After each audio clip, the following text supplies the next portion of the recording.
अक्कलकोटचे अनंत ब्रह्मांडनायक, करुणासागर, दीनबंधू, भक्तवत्सल श्री स्वामी समर्थ महाराज. भक्तांच्या मनात आजही एक श्रद्धा दृढ आहे की स्वामी महाराज हे दत्तात्रय भगवान आहेत. दत्तात्रय हे त्रिमूर्तीचे स्वरूप मानले जाते. ब्रह्मा, विष्णू आणि महेश यांचे एकत्रित तेज म्हणजे दत्तात्रय आणि हेच दैवी सामर्थ्य अक्कलकोटमध्ये श्री स्वामी समर्थ महाराजांच्या कृपेने प्रगट झाले. ते श्री स्वामी समर्थ महाराजांनी आपल्या आयुष्यात असंख्य चमत्कार घडविले. भक्तांच्या संकटावर त्यांनी औषध दिले, आशीर्वाद दिला आणि जेथे आशा संपली तिथे नवीन वाट दाखवली.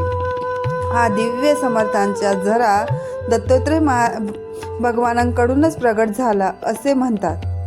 अनेक संत, विद्वान आणि भक्तांनी आपल्या ग्रंथात नमूद केले आहे की स्वामी समर्थ म्हणजे दत्तात्रयांचे असेच व्हिडिओ बघणे त्यांच्या नाम